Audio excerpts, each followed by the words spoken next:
Welcome to the Occupational Safety Leadership Podcast, episode number 38. In today's episode, we will talk about the negative attributes of safety audits. In episode 37, we talked about the positive attributes of safety audits. In this one here, for the negatives, I almost never hear these from safety professionals. I hear them from people who want to keep down the expense, who don't see a need why to do this. But like all things, we have to balance the positive attributes with the negative attributes. So let's get started on episode 38. So again, I'm a big proponent of the reason why. The reason why we do safety audits is to assess the workplace. If we don't do a audit of the workplace, we're not properly assessing the hazards out there. Now, people will argue that as you walk through the workplace, you are actually assessing the hazards every time. And that's true, but many times we're not focused on assessing the hazards. We're focused on getting from point A to point B. We have to get a task done, so we're focused on that task, and we're not focused on accident and incident prevention. So let's look at the five negative attributes. And these are ones that I've just kind of heard over the years. So don't think this is the end all be all. They may apply, they may not apply in your workplace, but these are the five that I've seemed to run across over and over again. So the first one, it's very time consuming. Second one is costly. The third, it can be disruptive to the flow of the production. And whether that's a factory or anything else, people are there to work and not there to have to stop, answer questions, and everything else. So it may create resistance. So this is a very interesting one. And of course, with all of these, we'll dive into them as we go. And then it may lead to complacency. So we talked about complacency on the positive attributes too, but you can have a negative attribute on complacency. So let's sit down and break these down. First one, time consuming and requires significant resources to complete, which can be a burden for organizations with limited resources. So I've never run into a company anywhere that didn't say we have limited resources. So this is one that I hear over and over again.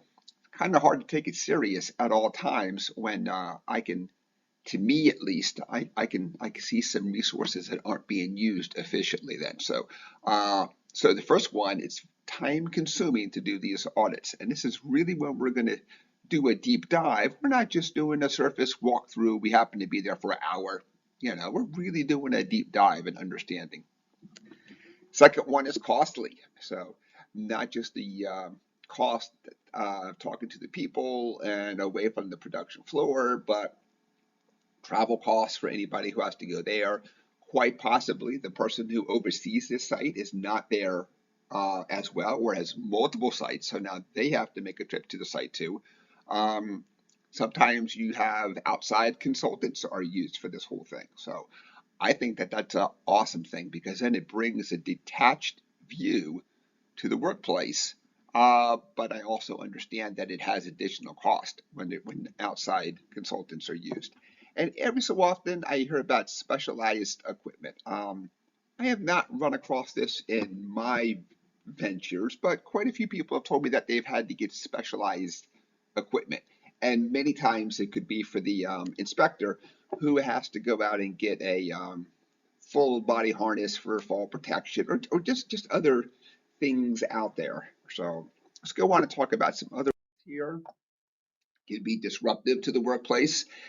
I've never been to a workplace that they didn't say we want to stop everything and focus on safety. So I can see where, to some people, this is a valid argument. Creates resistance. This is one that I really had a hard time with. There are some places that don't have a very positive safety culture, so it kind of creates almost like a us and them mentality. Sometimes people feel like they're being judged, like everything's awesome, and now I've got this person who's going to come out and they're going to tell me if it's awesome or not. Just like I'm not happy with the workplace, and this person will come out and tell me if I am happy or I'm not happy. So sometimes we can see resistance from people because they just feel that whole judgment that's out there. It's not about judgment, it's just the facts, just like Friday said on Dragnet. Only the facts, ma'am. Only the facts. So, and then let's talk about may lead to complacency. So when we do safety audits over and over again, eventually people are kind of less vigilant about safety and lulled into, um, if there's nothing wrong, why are we doing this again? And just complacency is a tough one because I've never worked at a place long enough or only worked at one place that I ever felt complacent about. But I guess I can see it in some people where they have a really good culture.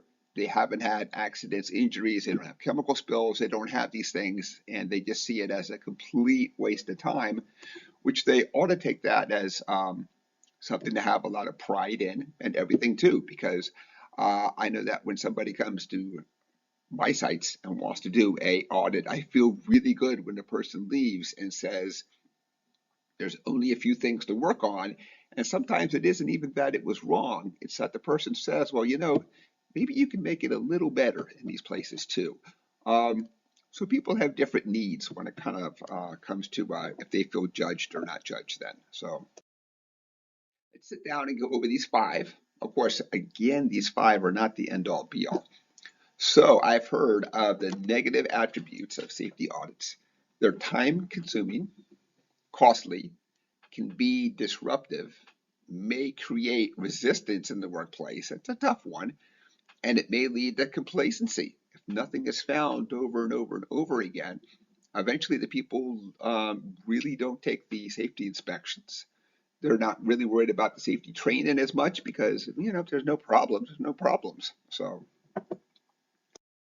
that is it for episode number 38. We talked about the negative attributes of safety audits.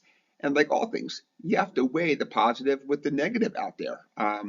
If you're at a place that you maybe have not found that many things wrong or that many things that have to be addressed or the hazards are low, you may choose to focus to put them on a different schedule. You may say, I'll see you again in 3 or 5 years, as opposed to a super high hazard chemical plant that you may say, oh, I'll be back every single year, regardless of just because of the level of hazards out there in the workplace. Um, so I think we've talked about it. You got to weigh the good and the bad, the positive and the negative in this whole thing. So episode number 38 is complete. My name is Dr. David Ayers. Thank you for joining me today and have a safe day.